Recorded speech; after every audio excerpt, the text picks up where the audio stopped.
I don't think the billable hour is going anywhere right now. Am I talking woo-woo? Everyone that's taking a proper look at this technology will be having those conversations.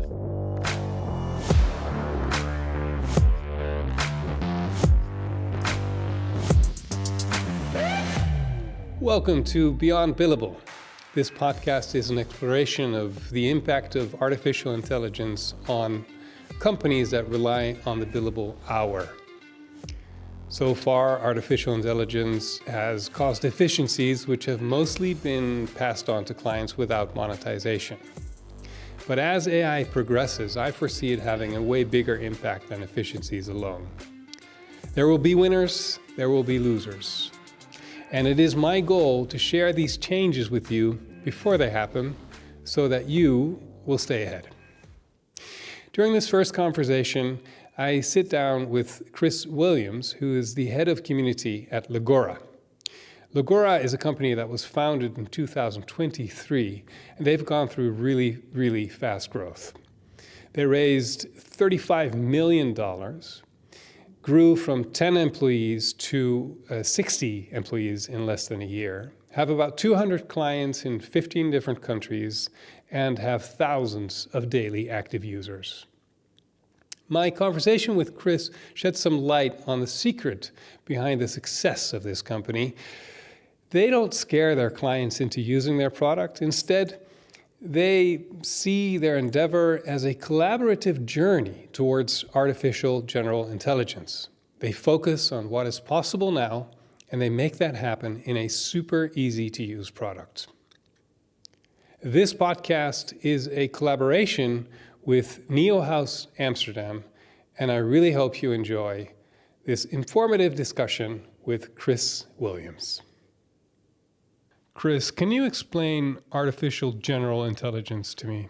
Yeah, sure. So I think it's good to make kind of two differentiations here, which you got your AGI, so your artificial general intelligence, and then you've got your Gen AI, which is your generative AI.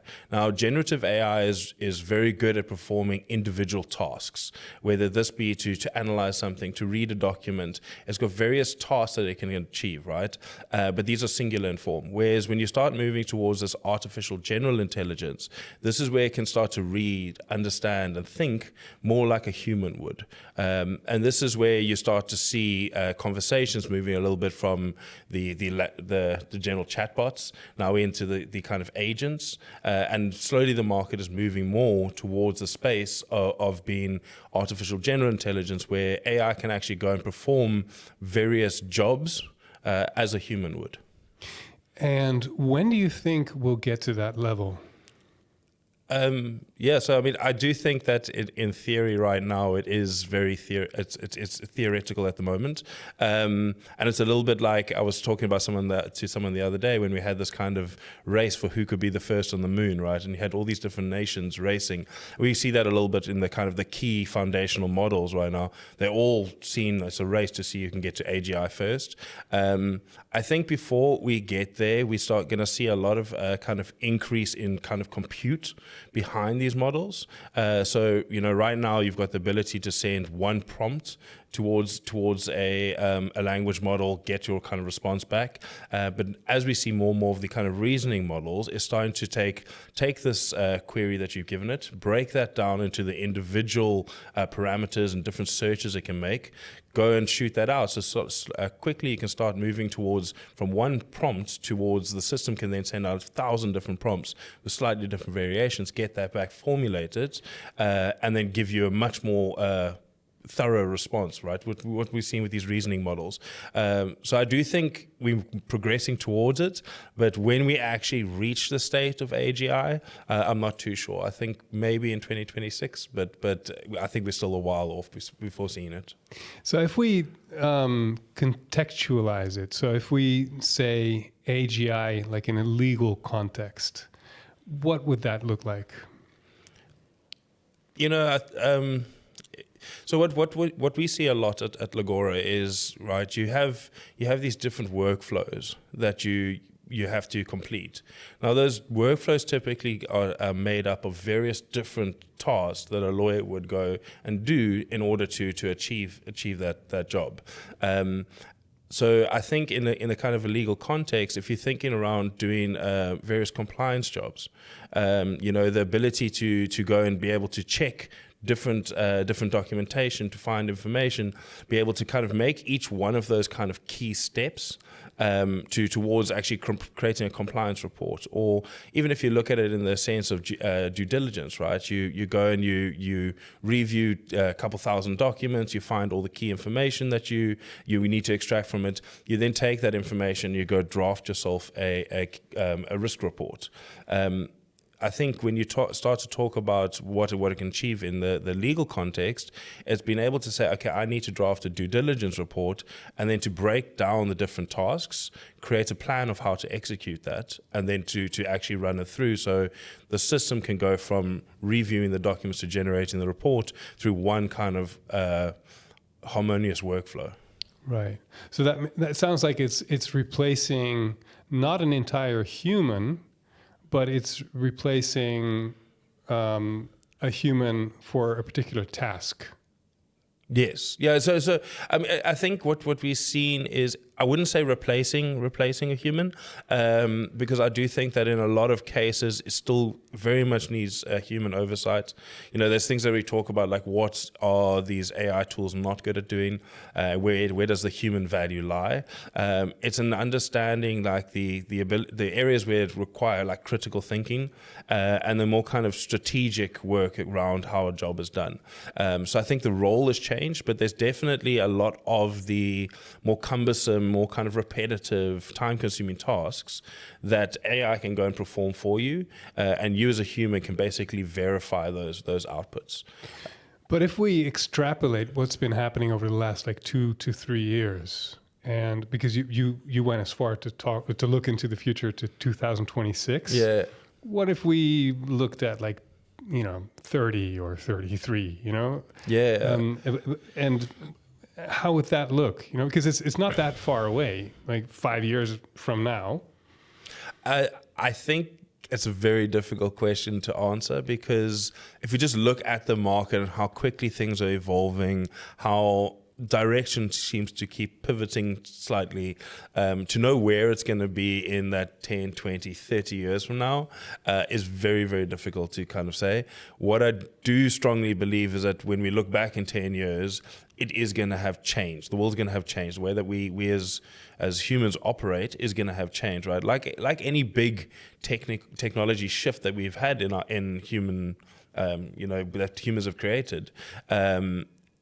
It ultimately changes the way that work is done, and I don't really know where it will be in 30 years, but I do see that there will be a lot more of like the work being performed by AI when it comes to this really repetitive work. And I do think that there's certain jobs that will change. Actually, there was a conversation that I was listening to the other day where one of the panelists was talking about where do they see the predictions, and talking specifically about legal. He said, yeah, there will be certain jobs of legal that will change. Maybe fewer people will be needed. But the profession itself is going to become a lot more interesting, because it's going to be about like, how do you apply your core skill set and your specific legal expertise to these various scenarios. You probably heard about OpenAI releasing agents ranging from 2,000 to 20,000 euros per month. What are your thoughts? The thing is when we saw them moving towards these agents, or moving towards the model that was going to cost 200 a month. This was supposed to be to try and move it more into being a profitable state. But as Sam Altman said, even on those licenses, they're losing money. So I think that OpenAI is in a bit of a position where they need to think about like, how do we move forward, keep the innovation moving at the speed it's moving, but we need to make it more feasible, because if these models are becoming more expensive for them to run, there's only so much influx of capital that's going to come to really kind of posture this up. I don't know if you've seen the new tool that came out of China recently called Manus, which has got a variety of agentic capabilities. We saw with the with DeepSeek, OpenAI had this O3 model that they were ready. We have this model, but we want to make sure we thoroughly test it and verify that it meets the standard we have. Well, next week, DeepSeek suddenly came out and was, everyone was like, oh, wow, look how advanced this reasoning is. It supersedes what OpenAI can do. And the next week, OpenAI O3 model was in the market. So a lot of it is kind of coming towards the space of the models themselves are kind of converging on what their capabilities are. And it's going to become like, how do we build more kind of reasoning or logic capabilities into them? Whether it will ever make sense or people are going to take the leap to buy an agent which costs $20,000 per month, we'll see. Sam Altman seems to believe that it will take 20 to 25% a responsibility for an organization's revenue. So there is potential huge upside, but I don't see the market. Sorry, I didn't get that. The 25% of what revenue? Their revenue? So if you as an organization that you bring in one of these agents, that agent will be taking the workload responsible for 20 to 25% of your organization's revenue. Oh, wow. So I mean, obviously, if you got revenues and you can calculate it back, in some scenarios 20,000 would make sense, but I see that there's always new innovation coming out. I think that there's great open source tools that are coming to market, so I think it's going to be very difficult for them to justify it in the current market of where AI is currently, especially with those open source challengers. Yeah, I mean, there's always going to be certain organizations that are going to, that will go for the flagship, the one that's got the big reputation, and they'll still pay whatever it costs, right? But we at Legora have always taken the view that these foundational models, they're going to continuously increase in capability, but also as compute increases, the cost to run them is also going to come down. So until that starts to plateau more, it's very difficult to put such a high price tag onto a specific tool. Let's talk about Legora, which previously was called Leya. Yeah. You still have the Leya cap on. Yeah. You need a new cap. New caps are, I think, arriving tomorrow. Let's talk about it. Can you explain what Legora does? Yeah. So, as I kind of mentioned, we've got this view of the language model capability, right? The grounds for the new technology. These models that can kind of take words and understand them and start to provide you kind of your outputs that you're looking for, and really start to accelerate and augment a lot of work with seemingly mimicking what a human could achieve, right? Yes, when it comes to them, a lot of it's down to kind of predicting what should comes next, and they're very creative and probabilistic in their nature. So we basically take the view of how do we take the best language models out there and apply them towards legal work in the best way. So essentially what we've done is we've created an AI workspace that allows lawyers and their teams to collaboratively work on various kind of client projects, and with a focus of like helping them to research in a more effective way, helping them to review a lot of that legal work, whether that's specific research or having to review 100,000 documents that have come out of a specific client project. Maybe it's for e-discovery or some litigation, and then to be able to kind of go to draft their legal work. So it's really in this kind of research, review, and drafting. We've built a platform then kind of really tailored towards that.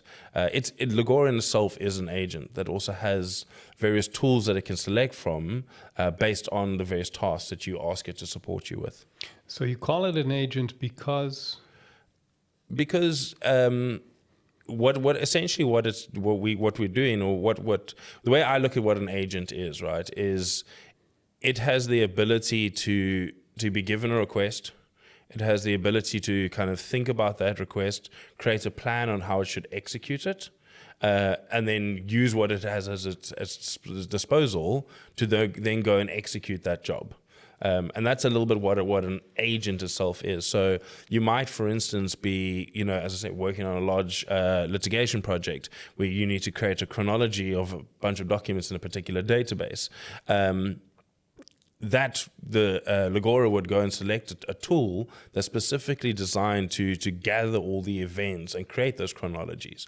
Whereas if you got a new regulation that's come into play and you say, I just need a summary of this regulation, that's going to also trigger to use a different tool. So it's got different tools that it can select from in order to help you achieve the task that you've asked of it. So it sounds super easy to use. I would like to think so. I think it's one of the core things for us has been, I think if you look at the market as a whole, a lot of what AI is still very much in a black box, where a lot of people don't have a true way to kind of give a definition of what AI is. They just know that this is something that can help them with their work. They might have experimented playing with tools like Copilot or ChatGPT and seeing those kind of productivity gains. So it's now like, how can we specifically apply this to our legal work? But lawyers don't necessarily want to become prompt engineers, right? They want to be able to push a button that helps them to then achieve that task.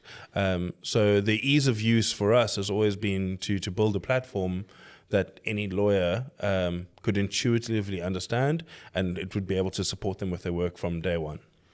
And can you explain prompt engineering to me? Yeah, so I think the way that I like to think about prompt engineering is, right, you could just ask a question. But a prompt engineering is taking it a little bit of a step further, right? And thinking about like, what is it that we're ultimately wanting to achieve here? So what we do when we speak about prompt engineering, right, there's been kind of, obviously you can go a bit more technical into like advanced prompt engineering, but we look at it very much of like, what is the task? How do you define the task? What are you asking of the language model? How do you provide constraints to say, look, as I said, it's probabilistic. So it wants to go away and figure out how to achieve this job for you, but you want to make sure that you get that back in a way that you're looking for. So what are the constraints it needs to function within? And then how do you want to receive the information, right? Do you want it in a table? Do you want it to be a written article? What is it how are you wanting that information to be presented to you? And those are kind of the three key elements that we talk about when we say like starting to draft your own prompts, as opposed to just asking a question. An example is like where one partner said, was attaching a bunch of documents to a chat assistant and saying like, synthesize the data, right? And you can imagine like in the right context, one of the junior lawyers might know exactly what that partner means, but a language model doesn't have that knowledge. And these tools are very, very reliant on the knowledge that they've been provided. So you need to be able to, so here's a bunch of documents that I've looked at. It contains this and this data. I need to synthesize X, Y, and Z in order to achieve this particular job or this particular task. I don't want you to look at this and this kind of thing, and can you please present it to me in a table or whatever it might be, right? It's a little bit further than synthesize the data. Right. And I think it's a change, but that's why I say like also lawyers want to be able to just say, here's my question, achieve it. So we do a lot of work on the back end to really help the tool and tailor the language model towards understanding what a lawyer might mean.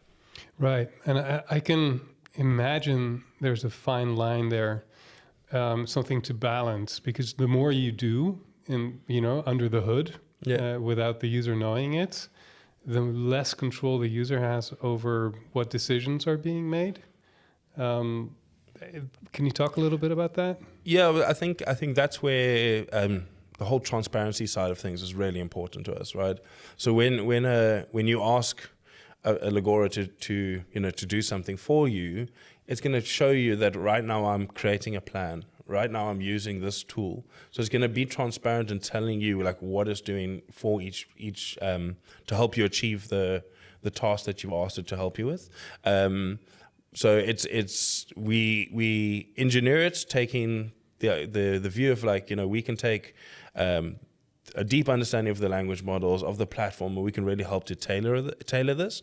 We want to make sure that the lawyers can see each step that's been taken, and then also have the flexibility to tailor the tool or the platform towards their work, right? It's like we can, for instance, within the tabular review, you can, you can simply start to create columns of information that you want.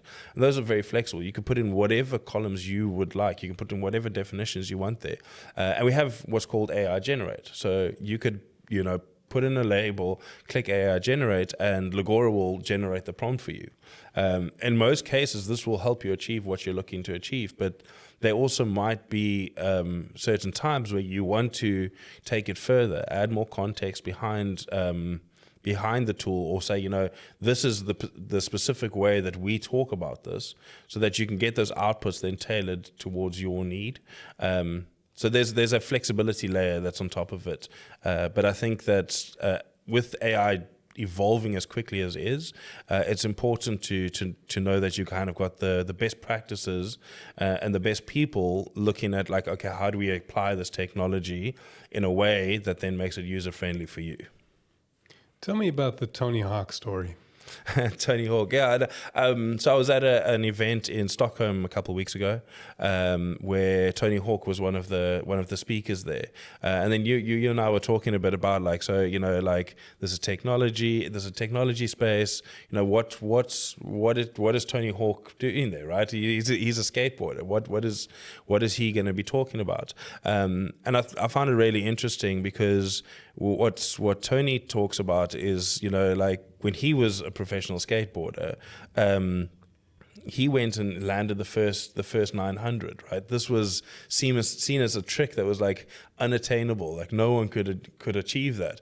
But in today's world, half these guys are doing like a 9-up as a warm-up. So it's talking about, like, just in your space, like, what are the edges and how do you push past that boundary? How do you innovate, and how do you kind of help to move something in a positive direction? Right. So how does that relate to the legal sector? I think that when you look at the legal sector, it's been very traditional, right? So I think AI, for one, has been one of the first times that I've seen where innovation has been really, really engaged with. And the legal industry is looking towards, like, who are these players that are not specifically in the legal industry that we can turn to get the best understanding and make the best use of this.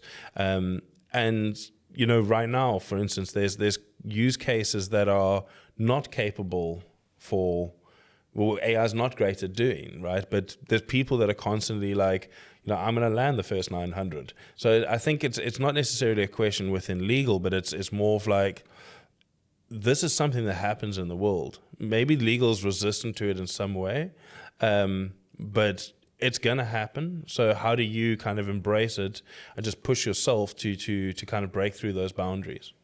Yeah, I think if I interview you again in like 3 years and ask you about AGI, there'll be a new version of the 900. Yeah. That's basically, the 900 is basically what we can see.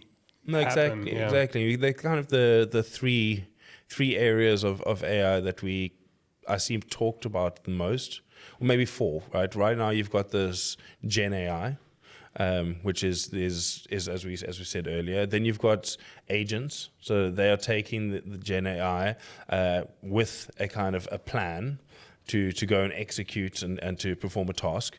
Then you get into this kind of AGI space where the tool is able to start thinking about things in a slightly more conceptual way that a human would think about it. And then there's the kind of completely hypothetical one of super intelligence, right? How do you have this AGI that can then teach itself and start to kind of learn and have that kind of super intelligence to perform real human tasks. But that is at this point completely hypothetical. When or where we would actually achieve that is still completely unseen. What would your advice be to legal professionals who are still using free chatbots?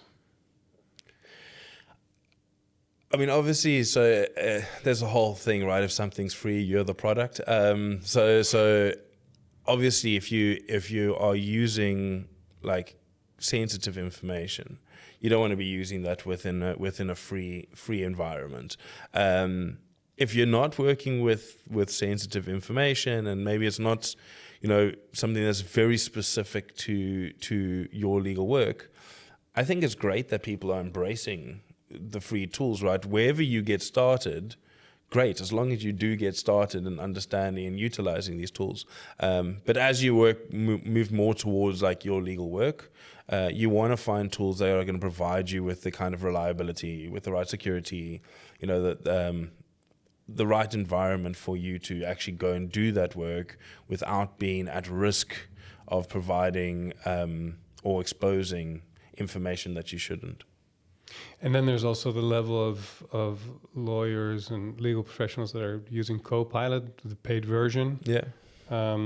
Also quite a step away from things like Legora. Yeah, so I mean, if you think about it, like, as I said, Legora is a tool that's been like really tailored towards legal work. So if you are wanting to do a negotiation of a contract, you most likely want to use a tool like Legora to do that, where it's really been engineered to take those language models and apply them to that work in the best way possible. Whereas if you look towards Copilot or other tools like ChatGPT, they much more focus on kind of general productivity. So yes, you could use a tool like that to help you, rewrite an email, or to pick out some kind of key points that were discussed within a transcript. There's a lot of work that you can definitely do with that. But as you move into work that's more kind of high valued, where there's more potential risk involved, you want to be using a tool specifically for that.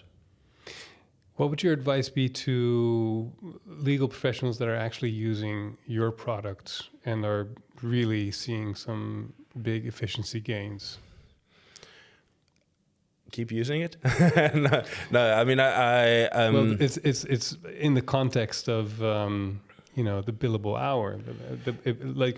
If it really works well, and I presume, can you say something about percentage, like how much efficiency they actually realize? So, like one of the recent ones we kind of projects we did was looking at like efficiency gains through in-house teams, where technology typically would provide efficiency gains of 5 to 10%, and that being viewed as like really great efficiency gains.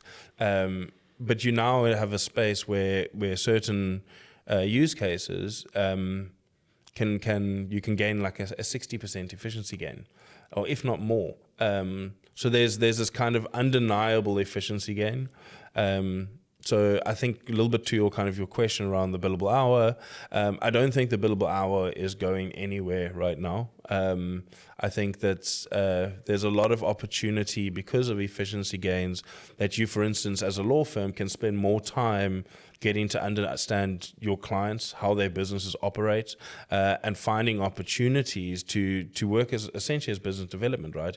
You might be an outside counsel that handles all clients' litigation matters, but in fact they have a large property portfolio and all that real estate work is going to a different firm.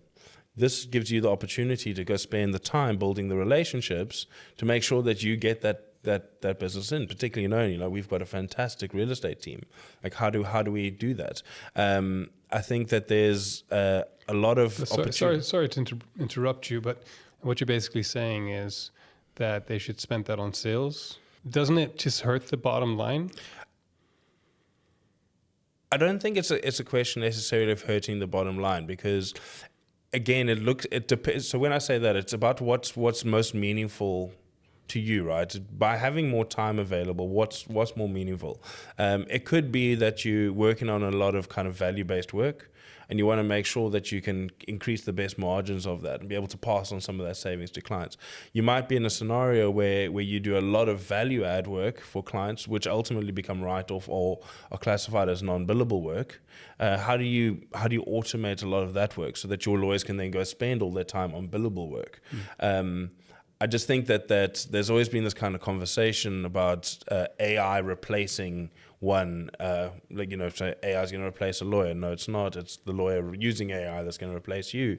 And I think that there is an element of the conversation that is often left out, which is, it's like, okay, well, how do we spend time with our clients to understand their problems better, so we can ultimately deliver higher quality work, but at the same time start positioning ourselves to acquire more work, and it starts to move around away from the kind of efficiency conversation of X dollars now saved because of X time, but actually by spending this time on X, how are we potentially creating more value for the future?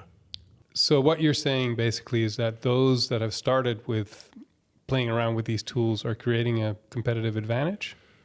Yeah, well, I mean, it comes down to you learn through doing it, right? A lot of the talk is all hypothetical, so you really kind of start to see the impact when you start to use these tools. I think it very much is the ones that are using the tools now are getting a competitive advantage because they're starting to discover the use cases for their business where it delivers value, where it doesn't. So they're starting to really kind of figure out what ultimately is going to be their strategy going forward. And yes, those who haven't started yet, I would say that unlike in the past where some of the older technologies, it took a long kind of learning curve to get up to speed with them. With the speed of that Gen AI is developing, you do have the opportunity to jump in a little bit later and learn the lessons that have been learned in a very quick way. But I do think that there's definitely a huge advantage to starting now, figuring out the use cases and the places where this is going to deliver value for you today, but also start to figure out like what is the direction that you want to focus on for the future. Yeah, and I could also imagine this going further than only the technical part, but also organizational. Start finding out how you're going to train your juniors, start finding out how to adapt your business model, et cetera, et cetera. Exactly. I mean, it's AI is impacting more than just the legal work, right? It's changing the fabric of a lot of organizations and how they work. It's changing a lot of the learning curve for juniors that are coming into law firms. We were recently talking about it, like, as a lawyer, you go and study for years, you do your exams, you pass, then you go into a law firm and you've almost got this, or into a legal role, and you've got this kind of, okay, now you have to write the exam again. You have to keep writing the exam. Whereas now you'll be able to come in and utilize an AI tool to help you write that exam, but then you just need to take that knowledge that you've gained and be able to mark the exam. So it's the roles are changing. And then how do you change your training internally? How do you think about what are the key roles that you need for the future, whether those are technical legal roles or legal adjacent roles? Those are all learnings that you can gain through starting to experiment with the technology. Yeah, so no procrastination, get started. Yeah. We talked a little bit about AGI at the beginning of our conversation, and I would like to really give it the definition of, superintelligence. So not the AGI in 2026, but like 2030. Yeah. And my question is, at a boardroom level with your clients, do you talk about the impact and the extrapolation of this technological development that could actually maybe mean that the whole billable hour will be vanished? Because you just said that the billable hour isn't going anywhere. But if it keeps continuing at the pace that it is right now, is it crazy? Like, am I talking woo woo, or is it actually a possibility that boardrooms should be thinking about? I think you want to be considering all possibilities. So what we often speak about is there is an understanding of AI's moving in this direction. Where and how it's going to be best applied to the way that lawyers work, where they create their value from, I think is still very, very hard to predict. So we've always taken the view of like, we've created a platform that allows us to be very flexible in applying these models in the best way possible. And we want to work with the legal expertise to understand what are the challenges that they can solve, and how do we go on that journey together. And that as the technology improves, so will the platform and so will the collaboration. I do think it's an important conversation to have. It becomes a bit about, like, I think it's one of the things that cause a lot of fear in the market. But it's also about like, how does that create new opportunity? I don't think there's a scenario where the billable hour is just going to be written off completely.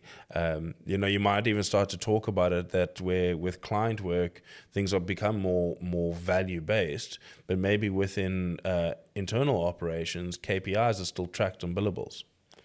So it really is, I think, a very difficult one to say where it's going to be, but it is changing the market. How that will land up in 5 years, 20 years from now, I think is still to be seen.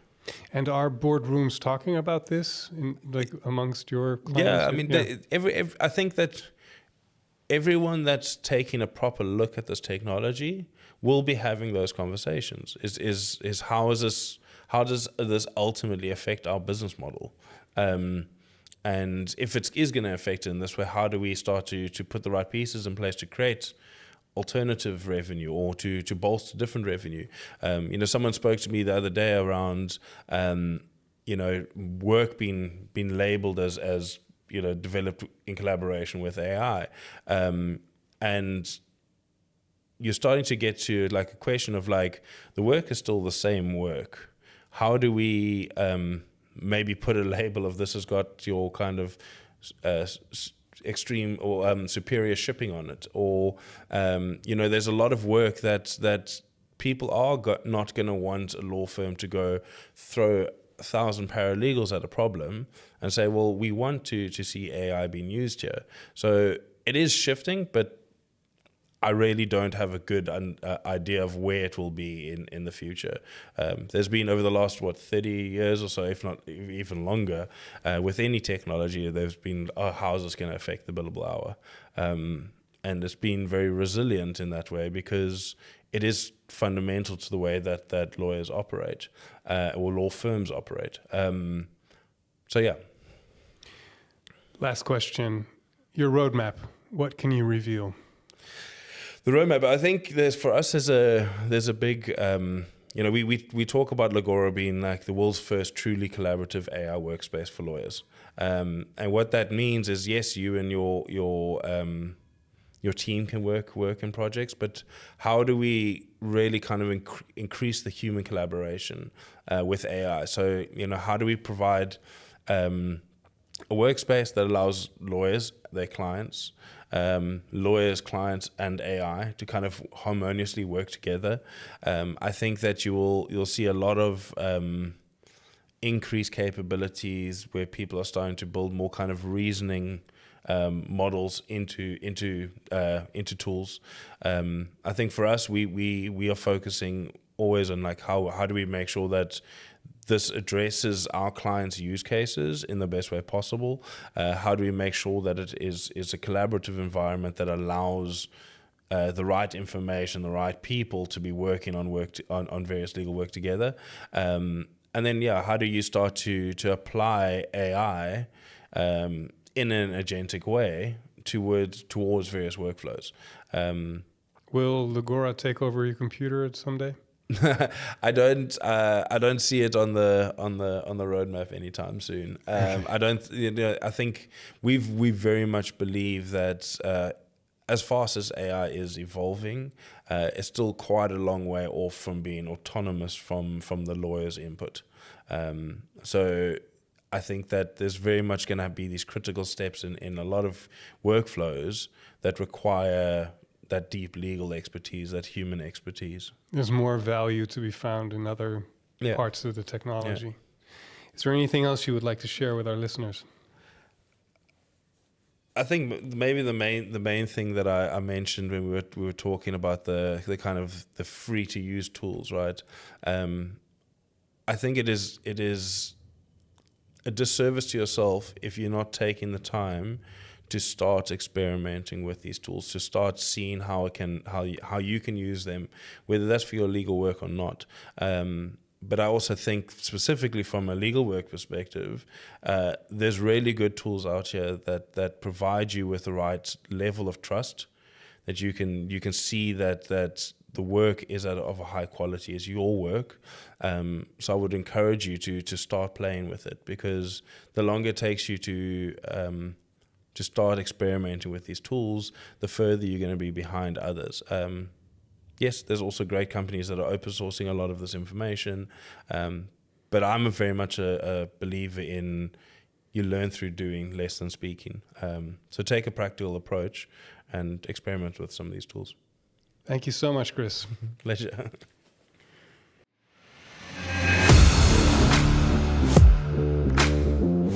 Thank you for listening to Beyond Billable. This podcast was produced by Anko Scholtens and is a collaboration with Neo House Amsterdam.